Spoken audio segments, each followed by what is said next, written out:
pemirsa, seperti tadi saya opening di pintu masuk bahwa saya sekarang berada di air terjun Kedung Kayang di wilayah Magelang ini kalau nggak salah wilayahnya ya. Muntilan, pokoknya Muntilan Munggah sekitar Ketep. Nah, saya mau review air terjunnya, tapi di sini saya ketemu dengan 3 orang pemuda yang tadi sempat ngobrol-ngobrol sedikit. Nah, mereka ini ternyata mahasiswa dari STAN. Jurusannya apa Mas? Ekonomi. Jurusannya penilai atau PBB, pajak bumi bangunan. Oh, penilai pajak bumi dan bangunan. Nah, saya juga belum tanya siapa namanya gitu ya. Nah, teman-teman ikuti, saya mau nanya-nanya, siapa tahu nanti hasil interview saya ini ada manfaatnya khususnya untuk anak-anak selevel SMA atau madrasah aliyah. Oke pemirsa, sekarang saya dengan Mas siapa Mas? Bimo. Mas Bimo. Kemudian satunya yang sana? Saya Aziz. Mas Azi. Mas Azi. Kalau pakai nama Azi itu biasanya pinter. Karena saya sama itu ada S-nya tapi Aziz ya. Saya Aziz Mas. Kemudian berikutnya Anton. Mas Anton. Mas Bimo, Mas Azi, Mas Anton. Ketiganya ini tadi sempat saya tanya berasal dari sebelum kuliah di STAN itu sekolah di SMA Negeri Mungkit Magelang. Baik, saya kepada Mas Bimo dulu. Mas Bimo, gimana Mas Bimo? Dulu kok bisa keterima di STAN ini Mas Bimo? Yang pertama itu saya mempelajari dulu strateginya. Kan dulu itu ada 2 jalur, reguler dan non reguler. Untuk yang reguler itu untuk yang daerah Indonesia yang sudah maju, kecuali daerah yang paling timur seperti Maluku, Papua, semacam itu. Untuk yang itu mohon maaf, untuk yang Papua dan Maluku itu namanya program afirmasi itu. Jadi jalur khusus ya? Ya. Ada porsi tersendiri yang bisa Ya. dari sana. Oh, untuk gitu. yang non afirmasi itu yang diperhitungkan itu total tes potensi akademik atau yang disingkat TPA serta tes bahasa Inggris atau yang biasa disingkat TBI. Sedangkan untuk yang program afirmasi yang diperhitungkan adalah total dari SKD. Nah, SKD itu apa Mas? Singkatan apa? SKD. Standar kompetensi dasar. Standar kompetensi dasar. Oh iya. Nah, itu apa bedanya dengan TPA Mas? Untuk bedanya itu dari itu isi tesnya Pak. Oh, jadi iya. Kalau untuk SKD kan ada tes intelijensi umum atau yang biasa disingkat EIU, Iya.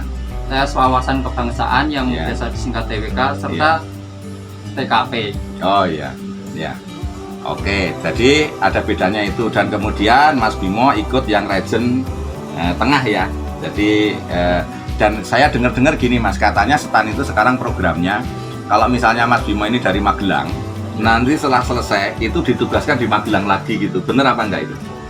Untuk penempatan itu setahu saya itu random ya Pak. Jadi itu tergantung kebutuhan instansi, bukan kayak misal kita Magelang terus kita kembali lagi ke Magelang, itu juga masih belum tentu. Enggak sebenarnya bener ya. Soalnya saya dapat informasi katanya begitu. Berarti itu tidak mesti ya. Ya, tidak. Tergantung nanti formasinya berada di kota mana, kemudian ditempatkan di situ. Ya.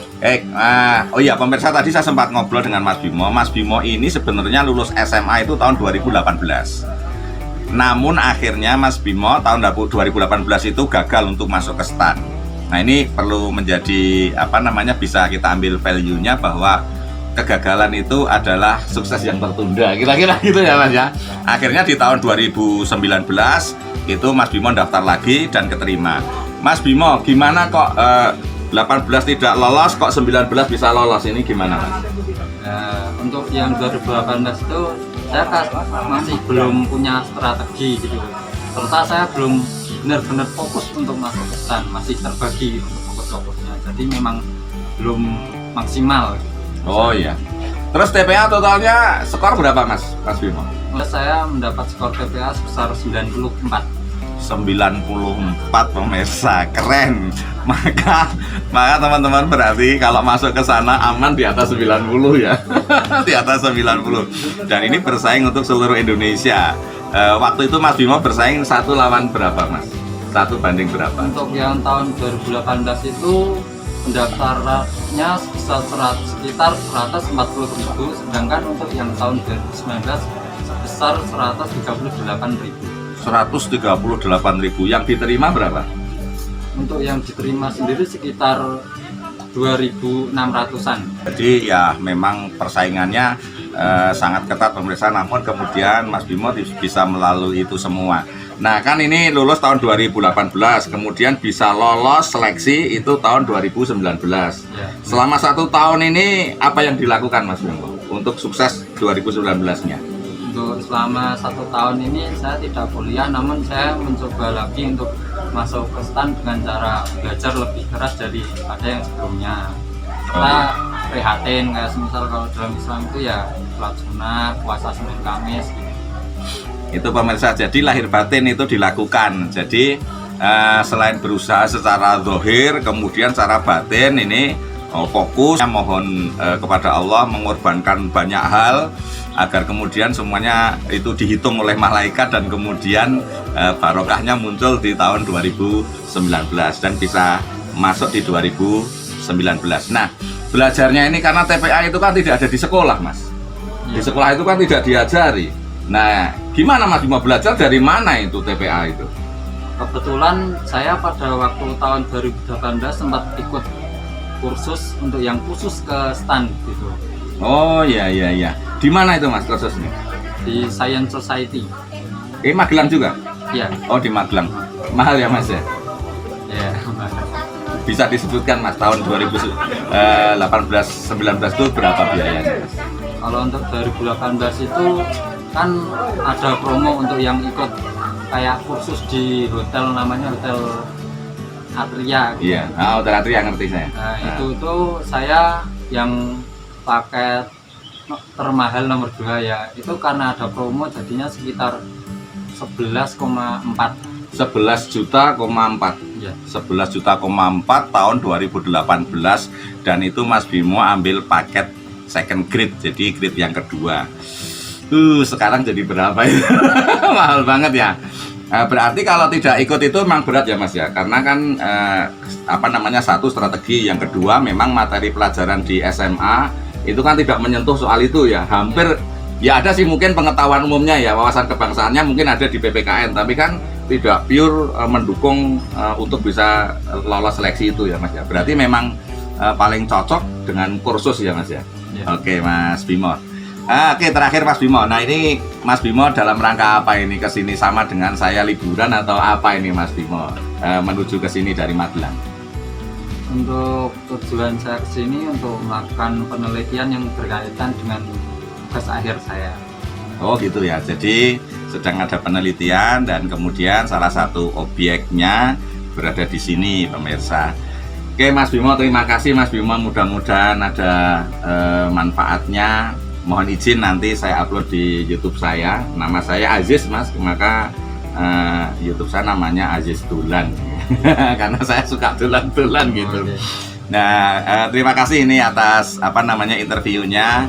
Mudah-mudahan banyak yang bisa diambil oleh teman-teman, biar mereka nanti setidaknya ada sedikit mendapatkan pengalaman dari pengalamannya Mas Bimo, ambil pengalamannya Mas Bimo untuk kemudian diterapkan untuk dirinya, bagaimana upaya bisa masuk ke STAN, karena memang masuk ke STAN ini kan dalam tanda petik boleh dibilang sesuatu yang orang-orang, kalau orang-orang desa itu mengatakan mustahil bisa masuk ke sana, tapi sebenarnya Mas Bimo juga tidak dari kota banget ya, ke pinggiran juga ya, bahkan SMP-nya juga SMP biasa ya Mas Bimo ya, kemudian SMA-nya juga saya kira SMA-nya ya biasa-biasa saja ya, tapi karena keyakinan dan kemudian kemauan serta tekadnya yang luar biasa, akhirnya kemudian semua rintangan dilalui dan hasilnya manis, bisa keterima di STAN.